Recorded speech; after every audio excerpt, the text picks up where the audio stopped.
बिस्मिल्लाहिर्रहमानिर्रहीम। Viewers, advocate उस्मा मुनव्वर आपकी खिदमत में हाजिर हूँ। जैसा कि मैंने डिफरेंट लॉ टॉपिक्स आपके सामने डिफरेंट प्रोग्राम्स में किए हैं और इतने ज़्यादा लॉ टॉपिक्स कर जाने के बाद मेरा कॉन्टैक्ट नंबर, ईमेल एड्रेस, उस पे आपकी तरफ से बहुत ज़्यादा ईमेल्स आई, मुझे डिफरेंट क्वेश्चंस पूछे जा रहे हैं और मैंने ये सोचा कि अभी मैं अपनी जो ये क्वेश्चंस आपकी साइड से जो आ रहे हैं व्यूअर्स, इसके लिए एपिसोड वाइज जो है प्रोग्राम किए जाए ताकि आपको ज़्यादा से ज़्यादा फ़ायदा हो सके मेरे चैनल का।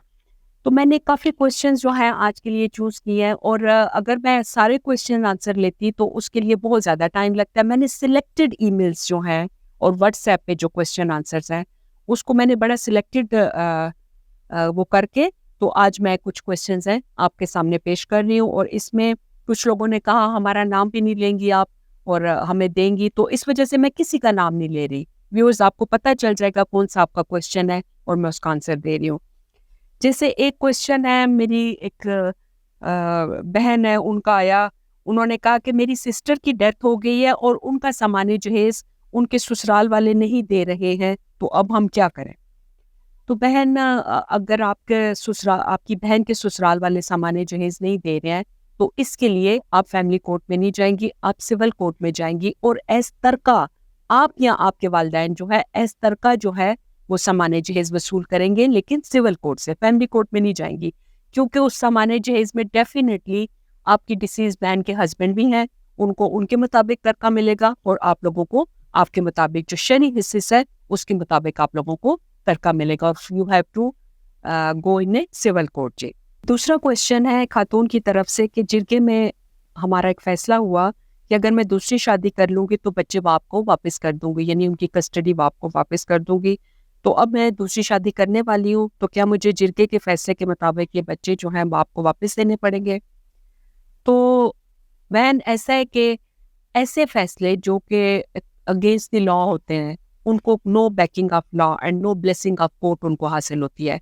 तो आप बिल्कुल दूसरी शादी कर सकती हैं। दूसरी शादी करना आपका आईनी हक है, आपका मजहबी हक है और इस शर्त पे कि बच्चे जो हैं आपको देने पड़ेंगे। लॉ इस तरह के एग्रीमेंट्स की, इस तरह के अनलॉफुल कॉन्ट्रैक्ट्स की कोई पुष्पनाई नहीं करता, बिल्कुल आप कर सकती हैं। इधर मैं साथ में थोड़ा सा अपने सवालों के जब जवाब दूंगी तो मैं थोड़ा सा अपने नाजरीन को, अपने व्यूअर्स को आगाही भी साथ में दूंगी कि मत किया करें आप लोग ऐसे फैसले। और मैं देख रही हूँ कि जितना ये पंचायत और जिरगों के फैसले होते हैं इसमें बहुत ज़्यादा ह्यूमिलिएशन होती है लेडीज़ की, समटाइम जेंट्स की भी होती है। तो इस तरह के फैसलों में आपको नहीं जाना चाहिए। या तो अभी इतनी अवेयरनेस है, आप इंटरनेट पे आप लॉयर से मशवरा करके तब इस तरह के फैसला जात किया करें। और ये तो आपने पूछ लिया या कुछ लोग कोर्ट्स में आ जाते हैं, लेकिन ज़रूरी नहीं कि हर बंदा इसी तरह से करे। और कई दफ़ा साल या सारी उम्र औरतें इस इंप्रेशन में गुजार देती है कि जी हमने तो ये एग्रीमेंट किया हुआ था, तो अभी इसकी वजह से हम अपनी लीगल दादरसी नहीं ले सकते हैं। कि एक दीगर क्वेश्चन आया एक लेडी की साइड से और वो कह रही है कि मेरे हक में हकमैर का फैसला हो गया, मुझे मकान मिल भी गया, हस्बैंड ने अपील कर दी, अभी फिर वो अपील कर रहे हैं, तो ये सिलसिला कब तक जारी रहेगा।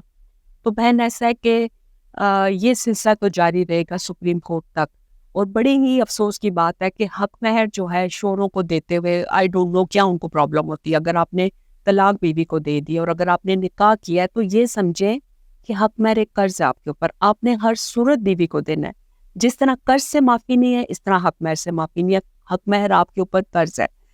और अगर आपका हस्बैंड हाई कोर्ट में चला गया, वो उसके बाद सुप्रीम कोर्ट में भी जा सकता है। लेकिन जो अच्छी चीज़ है वो मैं आपको ये बता रही हूँ, लेटेस्ट अभी एक जजमेंट सुप्रीम कोर्ट की आई है, उसमें चीफ जस्टिस साहब ने उसका फैसला किया और उन्होंने हस्बैंड के ऊपर फाइन लगाया कि ये तुम्हारे ऊपर एक डेप्ट है, एक तुम्हारे ऊपर ऑब्लिगेशन है, तुम इसको क्यों नहीं अदा कर रहे हो। 1 लाख रुपए का उस हस्बैंड के ऊपर फाइन लगा कि वो सुप्रीम कोर्ट में इस वजह से आया कि मुझे बीवी को हक महर देना पड़ रहा है। तो सुप्रीम कोर्ट की इस डायरेक्शन के बाद उन्होंने फैमिली कोर्ट को डायरेक्शन दी है कि ऐसे केसेस जो हैं जिसमें इस तरह का क्लियर मैटर है और बीवी को हक महर देना ही देना है और आप शोरों को मत अनड्यू फेवर करें और उनके ऊपर कास्ट लगाएं। तो इस तरह के जो हमारी एपेक्स कोर्ट, हमारी आला अदलिया के जो फैसला जात आ रहे हैं, इसके बाद मेरे ख्याल में कुछ अगर कास्ट लगनी शुरू हो जैसे शोर हजरात के ऊपर, तो काफ़ी हद तक ऐसे मुकदमात में कमी वाक़या हो सकती है। तो आप اپنے لائر کو، جس شہر میں آپ ہیں اپنے لائر کو وہ سپریم کورٹ کا لیٹسٹ فیصلہ جو ہے وہ دے سکتی ہیں، اور کورٹ جو ہے وہ اس فیصلے کے مطابق ان شوہر صاحب کے اوپر کاسٹ بھی لگا سکتی ہے کہ آپ کیوں اس طریقے سے تنگ کر رہے ہیں اس لیڈی کو. جی یہ ایک شوہر حضرت ہیں، ان کی طرف سے ایک میسج آیا ہوا ہے کہ میں اپنی بیوی کو رکھنا چاہ رہا ہوں لیکن وہ میرے ساتھ رہنا نہیں چاہتی، تو کیا فیملی کورٹ مجبور کر سکتے ہیں اس کو کہ وہ میرے ساتھ رہے. تو بھائی صاحب ایسا نہیں ہے، فیملی کورٹ مجبور کبھی بھی نہیں کر سکتی، نہ بیوی کو مجبور کر سکتی ہے، نہ شوہر کو مجبور کر سکتی ہے. ہاں جو ہمارے فیملی کورٹ میں ہمارے لاء میں جو ایک پروویژن ہے وہ یہ ہے کہ وہ مثالت کر سکتی ہے، مجبور نہیں کر سکتی، ایک genuine effort for reconciliation court کر سکتی ہے. اور جو میرا خیال ہے کہ فیملی کورٹ کے بس میں ہے لیکن زیادہ آپ کے اپنے بس میں ہوتا ہے. پارٹیز اس وقت کورٹ میں آتی ہیں جس وقت point of no return between them ہوتا ہے، اور لاسٹ اسٹیج جو ہوتی ہے آپ کے درمیان وہ آتی ہے. لیکن سم ٹائم فیملی کورٹ بڑا اچھا پلے کرتی ہے، اور ضروری نہیں کہ آبادی کے لیے فیملی کورٹ اچھا پلے کرے. فیملی کورٹ سم ٹائم اگر آپ کے درمیان میں نہیں ہو رہی تو آپ کی ادر جو مانیٹری بینیفٹس ہیں، جو لین دین ہے آپ کا، بچوں کی کسٹڈی، گارڈین شپ، اس متعلق بھی جو ہے فیملی کورٹ آپ کے درمیان میں ریکنسیلیشن کر سکتی ہے. یاد رکھیں کہ ضرور فیملی کورٹ صرف اس لیے نہیں ہے کہ ریکنسیلیشن مانیٹری میٹرز کی کرے، آپ کے ادر میٹرز جو ہیں آفٹر ڈیورس، بچوں کی کسٹڈی وغیرہ، وہ سب کچھ بھی فیملی کورٹ کے ڈومین میں، اور وہ اس سب کو بھی ڈیل کر سکتی ہے ایز ریکنسیلیشن. ایک خاتون ہے، ان کا ایک اور کوشچن آیا ہوا ہے کہ میری ڈیٹ آف برتھ جو ہے نکاح نامے میں ڈفرینٹ لکھی ہوئی ہے، میرے آئی ڈی کارڈ میں ڈفرینٹ لکھی ہوئی ہے، تو میں نے فیملی کورٹ سے کہا کہ اس کو ٹھیک کریں، تو میرا وہ کیس خارج ہو گیا، تو اس کے لیے اب مجھے کیا کرنا پڑے گا. تو اس طرح سے ہے کہ یہ میٹر جو ہے ڈیٹ آف برتھ کا یا اس طرح کا، تو یہ میٹر جو ہے یہ فیملی کورٹ کے ڈومین میں نہیں آتا. فیملی کورٹ ایک اسپیشل لا ہے، اس کے اندر چند سلیکٹڈ آپ کے میٹرز ہیں جو ہسبینڈ وائف کے ہیں یا اس سے ریلیٹڈ میٹرز ہیں، اس کو فیملی کورٹ ڈیل کرے گی. ڈیٹ آف برتھ نکاح نامے میں ہو رہا ہے، آئی ڈی کارڈ میں ہو رہا ہے، برتھ سرٹیفکیٹ میں ہو رہا ہے، آپ کے اسکول کالج کے ڈاکیومنٹس میں ہو رہا ہے، وہ فیملی کورٹ کا کام نہیں ہے. اس کے لیے فیملی کورٹ نے بالکل ٹھیک کیا، آپ کو اس کے لیے سول کورٹ سے رجوع کرنا پڑے گا. جی ایک دیگر سوال ہے جی کہ میرے ہسبینڈ نے مجھے طلاق دے دی اور میرے بیٹے کی عمر 6 مہینے ہے، تو میں اپنا خرچہ اس سے نہیں مانگ سکتی، کیا یہ درست ہے؟ آپ مانگ سکتی ہیں اپنا خرچہ، کیونکہ آپ کا بچہ فوسٹر ایج پیریڈ کراس کر رہا ہے اور آپ اس کو اپنی فیڈنگ کروا رہی ہے.